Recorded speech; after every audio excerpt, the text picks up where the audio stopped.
Hi everybody, it's Tara. So this one's tutorial is going to be about pixel art. I get the pixel art images from a Facebook group I've joined. I don't create them myself. If you're really into art and are very patient, feel free. However, again, I get all these pre-made and just put in my own questions. Okay, so a pixel art is as they answer the questions, this picture will reveal themselves. You wouldn't give it to them in this format. Okay, so let me get rid of that. Let me see if I can show you guys. Okay, so it's not letting me go there, but it's the Pixel Art Mysteries. That's the Facebook group I belong to, but there's lots of Facebook groups. And to join the group, you just ask, and you have to agree not to sell anyone's work, even if you modify it on Teachers Pay Teachers or anywhere. Okay, so here's one of these mystery pixel art. This one's a fox. Okay, I'm going to walk you through how to fill this in. Right now, the answers are all there, and that's why you can see the picture. And the answer, I just made the answer 1 just for the sake of simplicity. But if I go and delete, or come on, and you can see without the answers, there is no picture, and that's how it's going to start off with the kids. I'm going to put this at 90% so you can see the whole screen. Again, I find with pixel arts, sometimes 75%, 90%, you can see the whole screen a little better. Get rid of this last.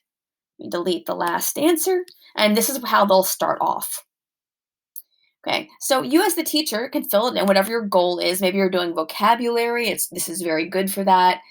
Solving math problems, anything where you have a question and the answer is going to be something fairly straightforward. A phrase, a word, a number, an equation. That's what this is good for. And what's nice is they get that instant feedback as they put in their answer. In this case, it's just 1 for right now. They can see the picture growing. So as they get things right, they get more and more of the picture. So up here, you can put your learning target if that's something you would like to put in. Sometimes I'll also put in here or the directions. I'll let them know what percentage they have the whole screen at, like best viewed at 75%, because you can see everything. Now, if your question won't fit in here, you can simply go up, make sure you're doing the whole column. Same thing with the answers. You can make your answers a little larger if you need to. So let's go ahead and start filling this in. So let's say it's good for vocabulary. I can define science vocabulary. Yours would be more specific if you want a learning target, or this could be something else. Title, let's say science vocabulary, but it could be whatever your topic is. Directions. Read the definition, or it could be a question, and choose the correct vocabulary term. Okay, so let's say that this is your goal. Okay, so maybe it's not a question, maybe it's just a definition. So let's say I'm going to put the definition in here, or your question, whatever you would want it to be, and data that is close to the accepted value. Okay. And then I have to change. Right now, the correct answer is 1. So I have to change this. Now, there's 2 things. If you want them just to type the answer in, great. But if you want them to choose, like from a drop down menu, then click here, click where your answers, and you're going to do data, validation, change from list range to list of items. So this way you can give them sort of a word bank if you like. Accurate with commas in between, accurate, precise, percent, error. Okay, so I'm just going to put a few in. Great.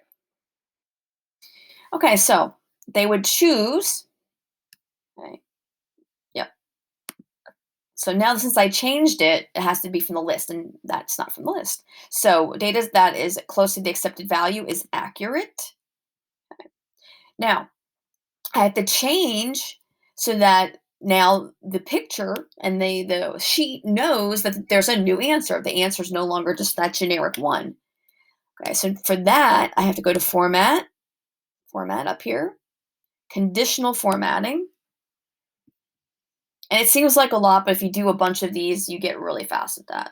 This one has, for this one answer, you have to do 2. So I'm going to click on it, and I'm changing the answer from 1, notice it's in quotes, to accurate. And I have to do the other color as well, since there's 2 colors associated with this one problem. Accurate.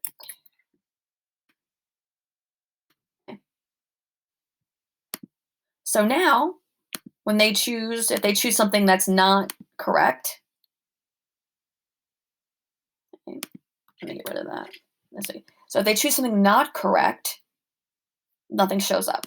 And when they choose the correct answer, they get feedback. Okay? Now, the thing with the drop-down box, if you do choose this to use this method, is yeah, they could theoretically guess until they get the right picture. Hopefully, they don't do that. Your kids. I usually remind them.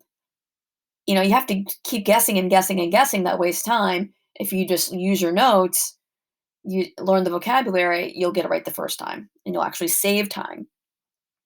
So again, you can have them just type in the answer or have the drop-down box.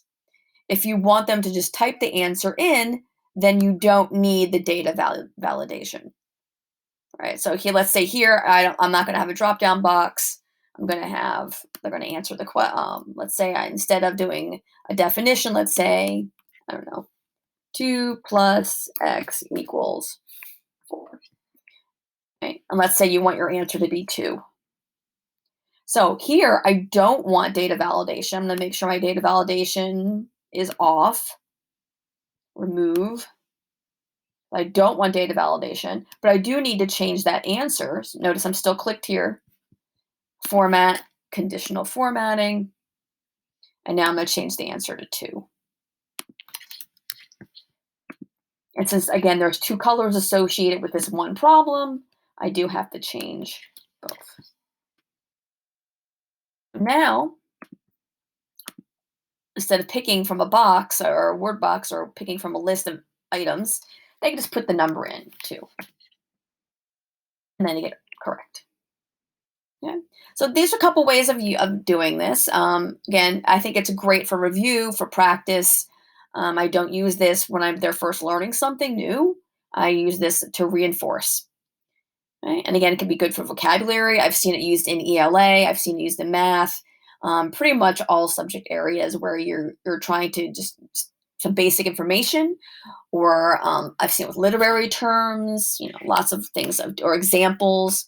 You could have, if you have, which of the following is an example of this phenomenon, and have choices. If you didn't want to do the drop down box, you could just have all up here the word choices, a word box up here in the directions, and that's another way of doing it versus having to have that data validation.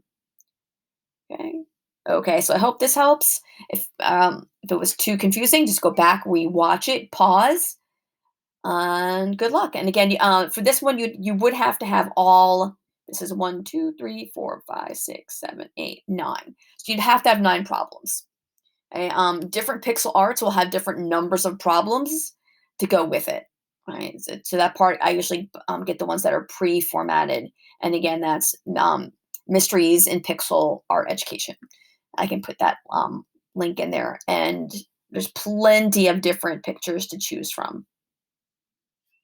Okay, let's see if it'll let me.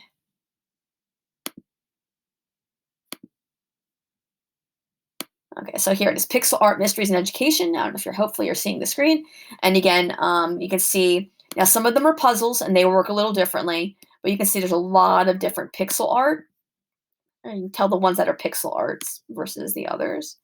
Um, I'll do puzzles in another video. You can see all the pixel art ones there. There's quite a bit if you keep searching. A lot to choose from. And they're all free. Okay, so I hope that was helpful. And that's all.